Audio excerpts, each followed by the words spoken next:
Slogan বন্ধ করুন। আসসালামু আলাইকুম ওয়া রাহমাতুল্লাহ। কেমন আছেন আপনারা? আলহামদুলিল্লাহ। আমাদের অতি শ্রদ্ধার পাত্র জয়পুর হাটবাসীর প্রিয় নেতা, বাংলাদেশ জামাতে ইসলামীর সাবেক ভারপ্রাপ্ত আমির জনাব আব্বাস আলী খান সাহেবের এলাকার মানুষ, আমাদের বড় প্রিয় মানুষ, শ্রদ্ধার মানুষ, ভালো মানুষ। আপনাদের কাছে দুটো অনুরোধ।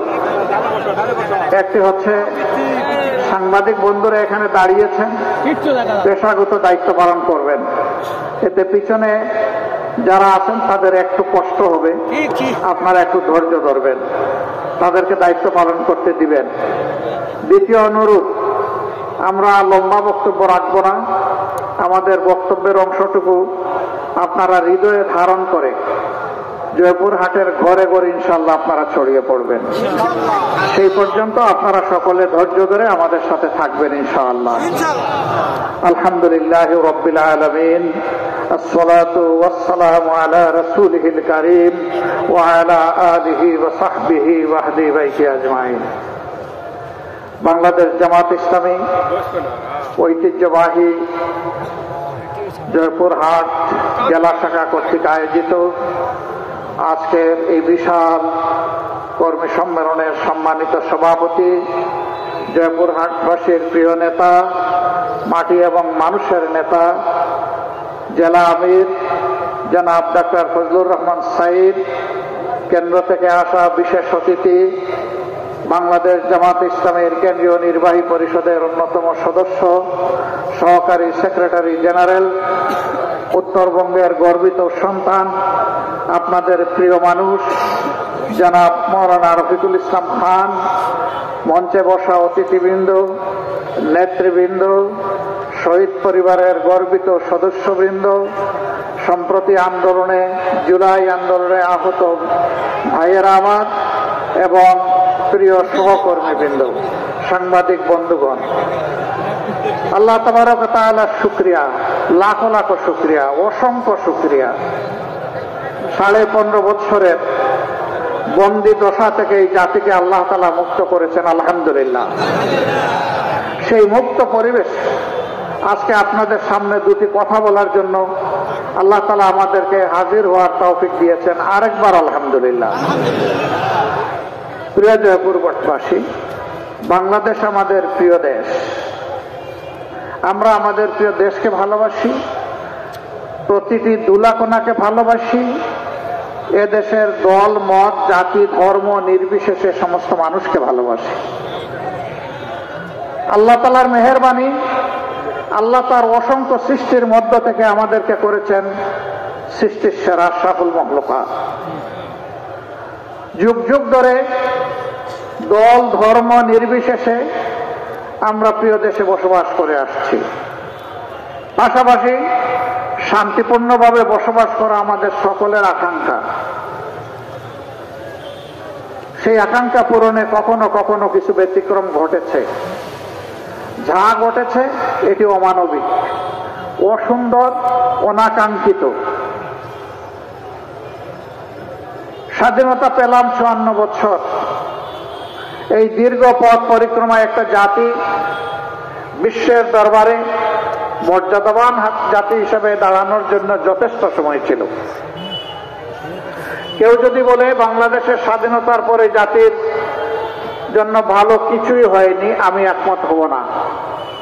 হ্যাঁ, অনেক কিছুই ভালো হয়েছে, কিন্তু যদি দুর্নীতি এবং দুঃশাসন না থাকতো তাহলে অকল্পনীয়ভাবে বাংলাদেশ মাথা উঁচু করে দাঁড়াতে পারত।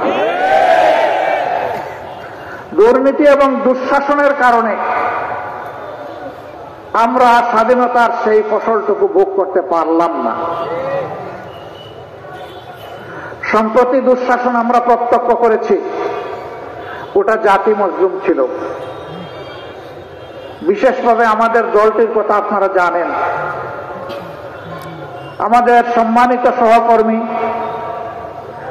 সিনিয়র নেতৃবৃন্দের সিরিয়াল ধরে 1 থেকে 11 জনকে আমাদের বুক থেকে ছিনিয়ে নেওয়া হয়েছে।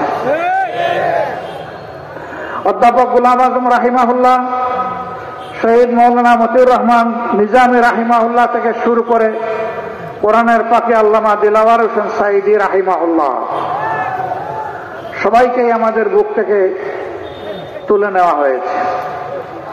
মহান রবের দরবারে দোয়া করি, আল্লাহ তোমার এই গোলামদেরকে বিশেষ ভালোবাসার গোলাম হিসাবে কবুল করো, তাদেরকে শহীদ হিসাবে কবুল করো, শহীদ দরজা দান করো, জান্নাতের আলা দরজা তাদের জন্য তুমি নির্ধারিত করে দাও। সম্মানিত ভাইরা, তাদের উপর যখন জুলুম হয়, মিথ্যা অভিযোগে যখন বিচারের নামে অবিচার করা হয়, তখন এদেশের লক্ষ লক্ষ মুসলমান, কোটি মুসলমান এই অন্যায়ের প্রতিবাদ করেছিল। এই জয়পুরবাসীও আপনারা প্রতিবাদ করেছিলেন। এক এক করে আপনাদের অনেককেও জালিমদের হাতে দুনিয়া থেকে বিদায় নিতে হয়েছে। অনেকে পঙ্গুত্ব বরণ করেছেন, অনেকে জেলে গিয়েছেন, অনেকে দেশ ছাড়া হয়েছে, অনেকে দেশের ভিতরেই মুহাজির হয়েছে। সারা বাংলাদেশের চিত্র এক এবং অভিন্ন। আমাদের শত শত ভাই বোনকে খুন করা হয়েছে। বোনদের মাঝে এই জয়পুর হাটেরও একজন বোন ছিলেন, যাকে খুন করা হয়েছে। অসংখ্য মা বোনের ইজ্জত লুণ্ঠন করা হয়েছে। দফায় দফায় মামলা দিয়ে রিমান্ডে নিয়ে কষ্ট দেওয়া হয়েছে। তরতাজা যুবকদেরকে ধরে নিয়ে থানার ফ্লোরে চিৎ করে শুয়ে রাইফেলের ব্যারেল ঠেকিয়ে তাদেরকে গুলি করে পা বিচ্ছিন্ন করে ফেলা হয়েছে। চোখে গুলি করে অন্ধ করে দেওয়া হয়েছে। আপনাদের এই পাশের জেলা বগুড়া, জুন্নুন নামে একটা ছেলে, তার ভাই, তার পিতা, এই তিনজন সাইদি সাহেবের উপর যে অবিচার করা হয়েছিল, এর প্রতিবাদ করতে তারা রাস্তায় নেমেছিল। এই জুন্নুন ছেলেটাকে গুলি করে তার দুই চোখ অন্ধ করে দেওয়া হয়েছে। একটা দুইটা নয়, এরকম শত শত ঘটনা। শেষ পর্যন্ত বিগত জুলাই মাসের 1 তারিখ থেকে আগস্ট মাসের 5 তারিখ পর্যন্ত বাংলাদেশকে তারা নরকে পরিণত করেছিল। ক্ষমতার শেষ দিন পর্যন্ত তারা মানুষ খুন করেছেন। তারা সুস্পষ্ট গণহত্যাকারী। গণহত্যার বিচার আমরা চাই।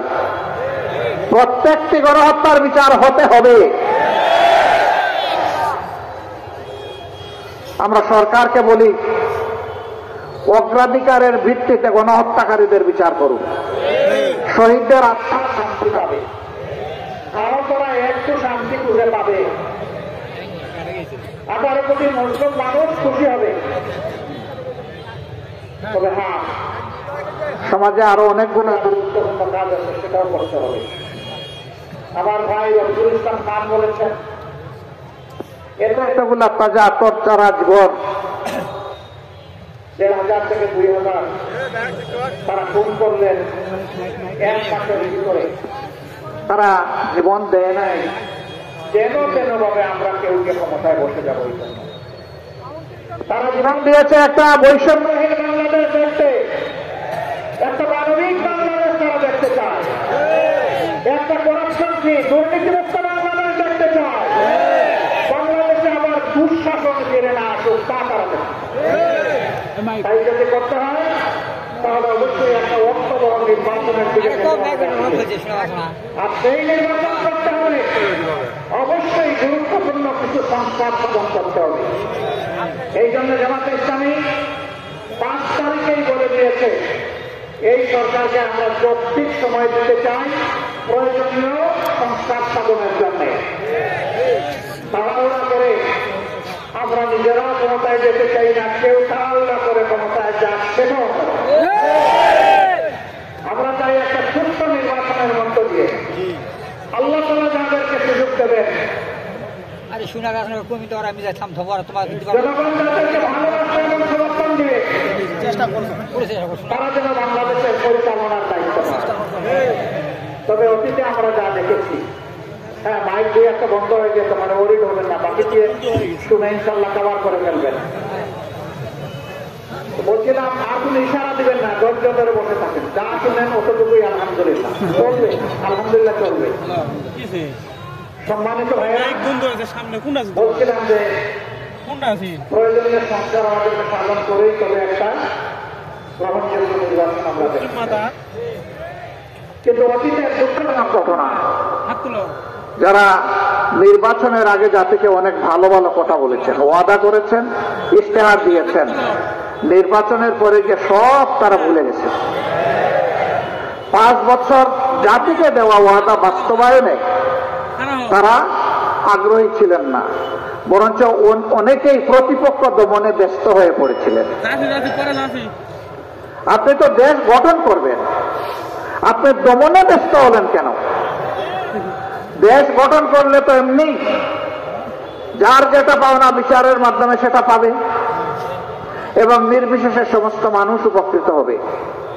এর কারণ দুইটা। ক্ষমতায় যারা গিয়েছেন তারা যথাযথভাবে আল্লাহকে ভয় করতেন না। আদালতে আখেরাতে আল্লাহ তাআলার দরবারে তাদের দায়িত্বের জন্য, কর্তব্যের জন্য তাদেরকে জবাব দিতে হবে, এই বিশ্বাস তাদের ছিল না। যদি থাকতো তাহলে আল্লাহকে ভয় করে তারা চলতেন, তাদের হাতে জনগণের জীবন, সম্পদ, ইজ্জত সম্পূর্ণ নিরাপদ থাকত। দ্বিতীয় কারণ হচ্ছে তারা জনগণকে বোকা মনে করে রাজনীতিকে ব্যবসা হিসাবে কবুল করেছে। ক্ষুধার্ত হয়ে বসে থাকেন, কখন ক্ষমতায় যাব, আর পেট করে খাইতে খাইতে বদহজমি পর্যন্ত বুঝবে। বদহজমি বুঝেন? ক্ষমতা যখন চলে যায় তখন পেটে কুচা দিলে সব মুখ দিয়ে বের হয়ে যায়। হচ্ছে না? অতীতে হয়নি? হয়েছে, হচ্ছে, হবে। এই পথে যারাই হাঁটবেন বেইজ্জতি তাদের কপালে অনিবার্য, অসম্মান অপদস্থতা তাদের থাকবেই। মানুষ কেন টাকার গোলাম হবে, সম্পদের গোলাম হবে? মানুষ তো আল্লাহর গোলাম হবে। মানুষ যখন আল্লাহর গোলাম হবে, প্রত্যেকটা মানুষকে সম্মান করবে, ভালোবাসবে। সে যে ধর্মের হোক, ধর্ম দেখবে না, দেখবে তিনিও আমার মতো একজন মানুষ, আমার উচিত তাকে সম্মান করা, আমার উচিত তাকে ভালোবাসা। অনেকে বলে নির্বাচিত হওয়ার আগে নির্বাচনের সময় ছেলেকেও বাবা ডাকে, বাবাকেও বাবা ডাকে। ওই যে আপনাকে তো আমার বাবার মতো লাগে। আমাদের ওইদিকে একজন ভদ্রলোক খুব জ্ঞানী ছিলেন, বললেন যে এত বাবা তো বানাইতে পারবেন না। বাকিটা আমি না বললাম, বুঝছেন তো? তো বলছে, এরপরে জিজ্ঞেস করছে, আচ্ছা এখন যে বাবা ডাকছেন নির্বাচনের পরে মনে থাকবে তো? কই বলেন। নির্বাচিত হওয়ার 1.5 বছর পরে এই ভদ্রলোক ওনার সাথে একটু মোলাকাত করতে গেছে। তো বলে যে আপনাকে জানি কোথায় দেখেছি মনে হয়। হ্যাঁ, মানুষ তার বাবাকে ভুলে যায়, এখন দেখতে পারলাম। এগুলা বেলকিবাজি, ধোঁকা। 5 বছর আর স্মরণ থাকে না। স্মরণ থাকে একটা জিনিস, আবার কিভাবে ক্ষমতায় আসতে পারবে। এই জন্য নির্বাচন হয় 14 সালে, সেখানে মানুষ যায় না। নির্বাচন হয় 18 সালে, সেখানে নিশিরাতের নির্বাচন হয় 24 সালে, সেখানে হয় আমি আর মামু, আমি আর দামের নির্বাচন। একই দলের মধ্যে প্রতিদ্বন্দ্বিতা। মানুষকে নিয়ে তামসা করা হয়েছে। মানুষের ভোটের অধিকার, ন্যায় বিচার পাওয়ার অধিকার, খাওয়ার অধিকার, বাঁচার অধিকার, সমস্ত অধিকার, শিক্ষার অধিকার, স্বাস্থ্য সেবার অধিকার সব তছনছ করে ফেলা হয়েছে। আমরা সেই অধিকারগুলো দেখতে চাই যে আবার মানুষের অধিকার মানুষের কাছে ফিরে এসেছে। কিভাবে আসবে? অতীতে যারা মানুষের অধিকার লুণ্ঠন করেছে, তাহলে ভবিষ্যতে আবার তাদেরকে ক্ষমতায় আনতে হবে, তাই না? লুণ্ঠনকারীদেরকে আর ক্ষমতায় আনা যাবে না। বর্তমানেও যদি কেউ লুণ্ঠনকারী হয়ে থাকে, তাহলে তাকে কি আরেকবার পরীক্ষা করার দরকার আছে? দরকার নাই। এত কষ্ট, এত দুর্বিষহ যন্ত্রণা দেওয়া হয়েছে বাংলাদেশ জামাত ইসলামীকে, কিন্তু আল্লাহর অশেষ মেহেরবানি, আমরা আমাদের সহকর্মীদেরকে, আপনাদেরকে অনুরোধ জানিয়েছিলাম, শান্ত থাকুন, ধৈর্য ধরুন এবং দেশ গঠনে অংশগ্রহণ করুন। আমরা বলেছিলাম সাবধান, আমাদের একজন সমর্থক কিংবা শুভাকাঙ্ক্ষীর হাতও যেন কারো সম্পদের দিকে অন্যায়ভাবে না যায়। কেউ চাঁদা নেবেন না, কেউ ফুটপাত দখল করবেন না, কেউ কোন স্ট্যান্ডে গিয়ে দখলদারি দাবি করবেন না। ধন্যবাদ, শুকরিয়া, কৃতজ্ঞতা বাংলাদেশ জামাতে ইসলামীর সাথে সরাসরি সম্পৃক্ত 2,60,00,000 বনি আদমকে, যে তারা আমাদের কথা, আমাদের অনুরোধ তারা রক্ষা করেছে। সম্মানিত ভাইয়েরা, আমরা একটা মানবিক বাংলাদেশ চাই, আমরা একটা শোষণহীন বৈষম্যমুক্ত বাংলাদেশ চাই, আমরা এর জন্যই দেশে সৎলোকের শাসন চাই। অবশ্যই মানুষ আপনাদেরকে জিজ্ঞেস করবে, আপনারা যদি নির্বাচিত হন তাহলে সৎলোক থাকবেন, তার প্রমাণ কি? দুটা প্রমাণ। একটা 2001 সাল থেকে 6 সাল আমাদের তৎকালীন আমিরে জামাত এবং সেক্রেটারি জেনারেল মন্ত্রী ছিলেন, আজ পর্যন্ত কেউ প্রমাণ করতে পারেনি যে তাদের হাতে 20টা আঙ্গুলের দুর্নীতির কোনো গন্ধ লেগেছে, কেউ বলতে পারেনি।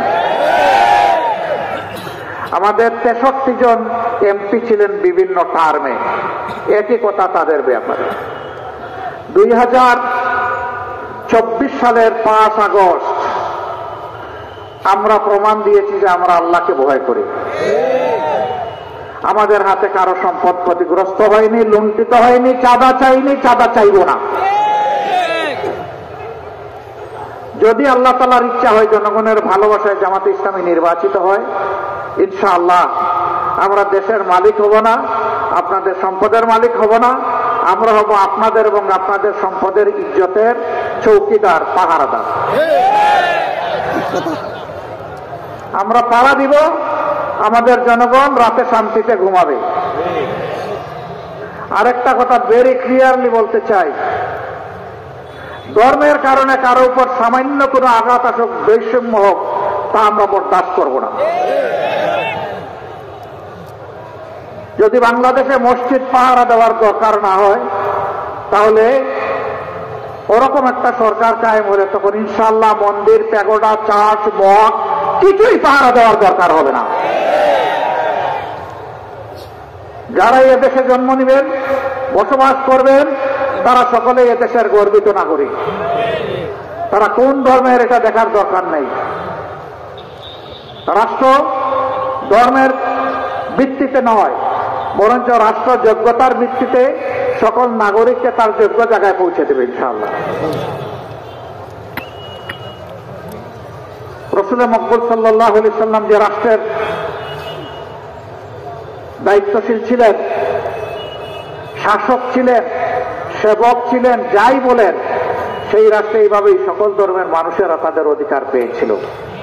তবে হ্যাঁ, যদি রাষ্ট্রের সাথে কেউ বিশ্বাসঘাতকতা করে, সে মুসলমান না হিন্দু, বৌদ্ধ না খ্রিস্টান, এটা দেখার বিষয় নয়, বিশ্বাসঘাতকতার জন্য তাকে শাস্তি পেতেই হবে, এটা অবধারিত। কিন্তু রাষ্ট্রের একজন সুশীল সভ্য নাগরিক হিসাবে যেই ভূমিকা রাখবে, রাষ্ট্র তাকে ইজ্জতের সাথে বুকে ধারণ করবে ইনশাআল্লাহ।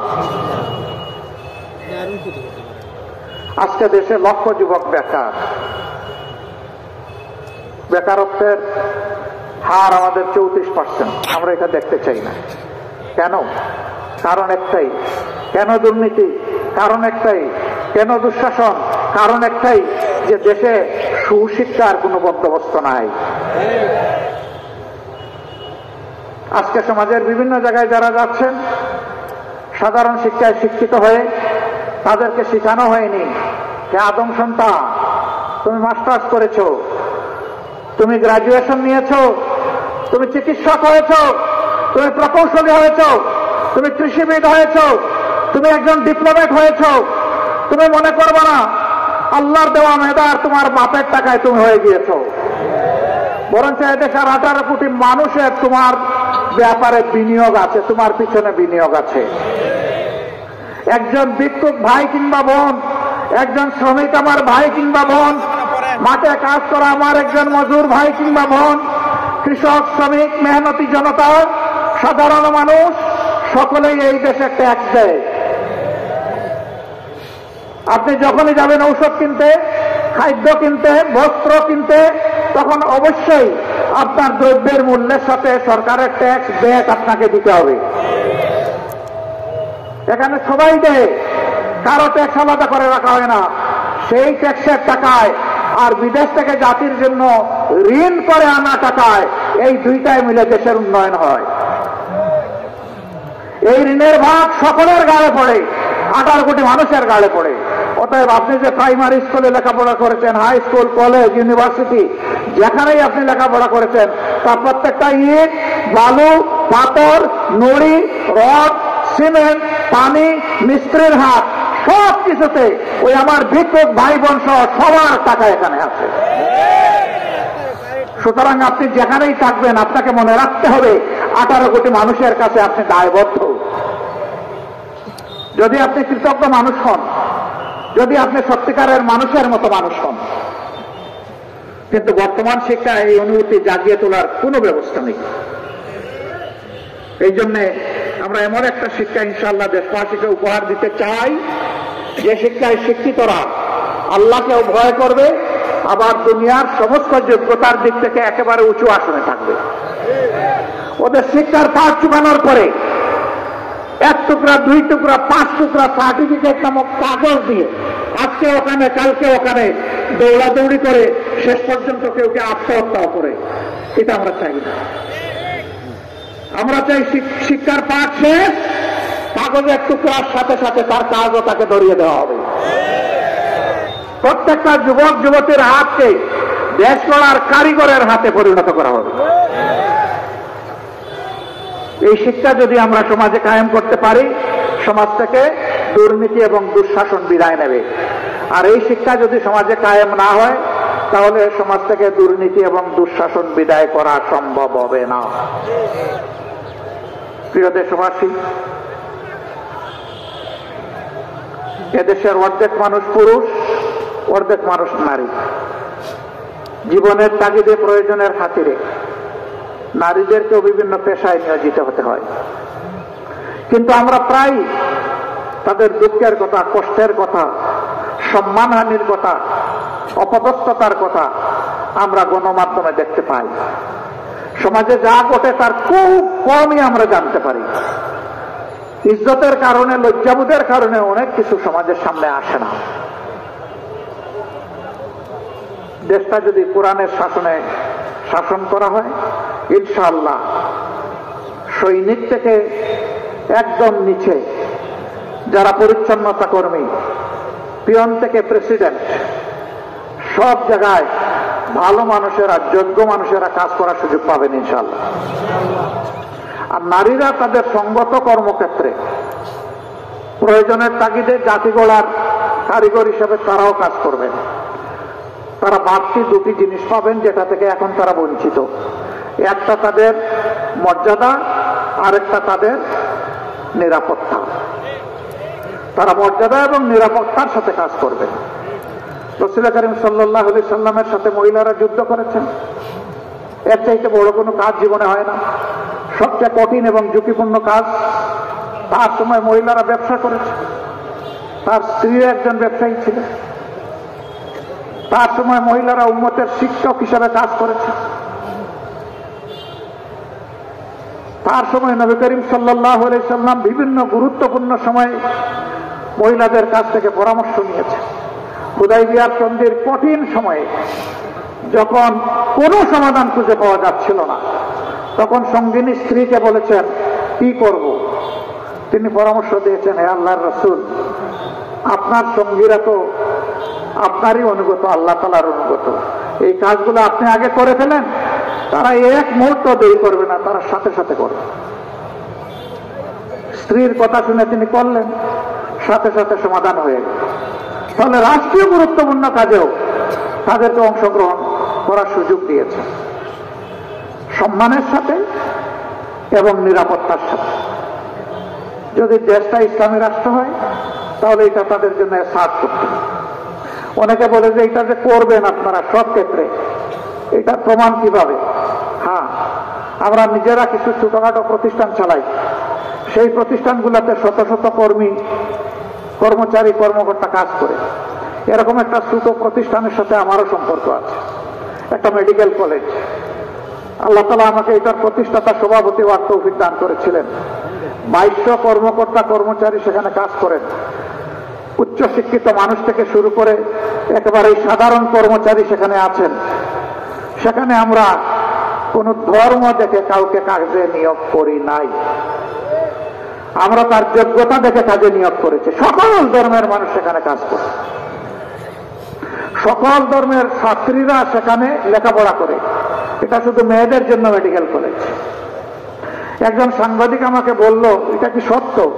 আমি বললাম যে আমি কোনো জবাব দেব না, আপনি চলে যান, আপনি ইনভেস্টিগেশন করেন, ইনভেস্টিগেটিভ জার্নালিজমের মাধ্যমে আপনি জাতির সামনে আমি যদি অসত্য কথা বলি সেটা তুলে ধরেন। তিনি গিয়েছেন, জাতির সামনে তুলে ধরেছেন।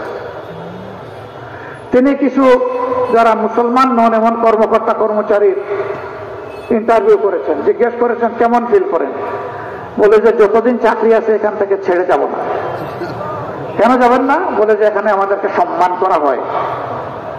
আমি যখন মাঝে মধ্যে যাই, আমি তখন ওখানকার ক্লিনারদেরকে খুঁজে বের করি, পিয়ন গার্ডদেরকে খুঁজে বের করি, আমার ওয়ার্ড বয়দেরকে খুঁজে বের করি, বের করে একটু বুকে জড়াইয়ে ধরি।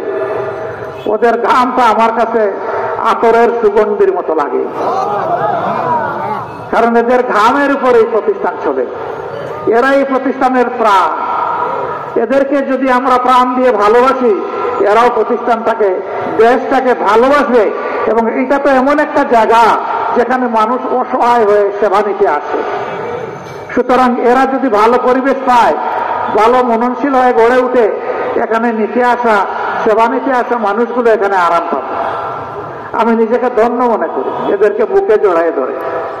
আমি আরেকটা কারণে জড়াই ধরি, আল্লাহর হাবিব বলেছেন ধনীদের চাইতে গরিবরা 500 বছর আগে আল্লাহর জান্নাতে ঢুকবে।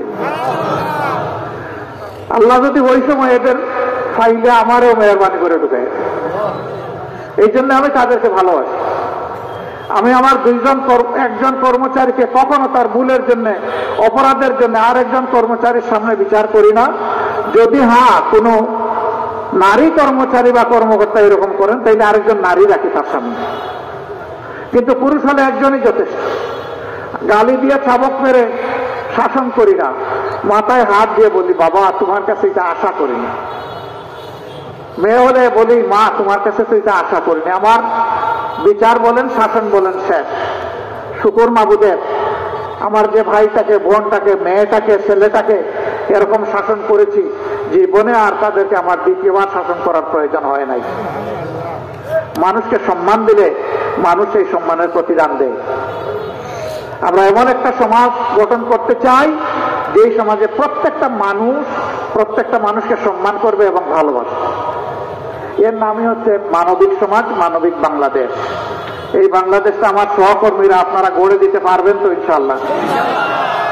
দেখি একটা হাত তুলেন তো মজবুত করে। আলহামদুলিল্লাহ, আপনারা হাত নামান। অনেক শুকরিয়া। যেহেতু জয়পুরের মানুষ হাত তুলেছেন, আশা করি যে আগামীকাল থেকে মানবিক বাংলাদেশ হয়ে যাবে, তাই না? হবে না, আরো অনেক লড়াই করতে হবে আমাদেরকে। আমাদের সন্তানেরা কি স্লোগান দেয়? ওরা স্লোগান দেয় আবু সাইদ মুগ্ধ, শেষ হয়নি যুদ্ধ। ঠিকই ওরা বুঝেছে আমাদের যুদ্ধ শেষ হয়নি। স্বৈরাচার, দুরাচার সমাজ থেকে বিদায় না হওয়া পর্যন্ত আলহামদুলিল্লাহ, ইনশাআল্লাহ আমাদের সংগ্রাম, লড়াই সমান তালে চলবে ইনশাআল্লাহ। তাতে যতদিন লাগে লাগুক, আমাদের কোনো তাড়াহুড়া নাই। জীবন একটাই, মার পেট থেকে একা এসেছি, কবরের পেটে একাই ডুববো। সেই ডুকাটা যেন আল্লাহ তাআলার কাছে পছন্দের হয়, সে জীবনটাই চাই। আসুন আজকে থেকে আমরা জনে জনে ঘরে ঘরে ছড়িয়ে পড়ি, মানুষকে বলি যে আল্লাহ আমাদেরকে সৃষ্টি করেছেন, সেই আল্লাহর দেওয়া আইনেই আমাদের সকলের জন্য উত্তম সমাধান রয়েছেন। সেই সমাধানের দিকে আমরা যেতে চাই, আপনারাও আমাদের সঙ্গে হন। যারা রাজি হবেন তাদের কাছে বলবেন, আপনাদের একটুখানি ভালোবাসা চাই, একটু সমর্থন চাই, একটু সহযোগিতা চাই, আপনাদেরকে পাশে চাই, আপনাদের বুকের বিছানায় আমাদের জন্য একটু জায়গা চাই। আপনারা পারবেন তো এই দাওয়াত নিয়ে বুঝতে? কোরআনের এই দাওয়াত নিয়ে বুঝতে পারবেন? আল্লাহ রাব্বুল আলামিন আপনাদের সকলকে উত্তম হায়াত দান করুন, সুস্বাস্থ্য দান করুন। এই জেলার উপর আল্লাহ তাআলা রহমত নাজিল করুন। আল্লাহ তাআলা শান্তির ফয়সালা দেশবাসীর উপর দান করুন। আগামীতে একটা মানবিক বাংলাদেশ মিলেমিশে হাতে হাত মিলিয়ে কাঁধে কাঁধ মিলিয়ে গঠন করার তৌফিক আল্লাহ তাআলা আমাদের দান করুন। আসসালামু আলাইকুম ওয়া রাহমাতুল্লাহি ওয়া বারাকাতুহু। বাংলাদেশ জিন্দাবাদ, বাংলাদেশ জামাতে ইসলামী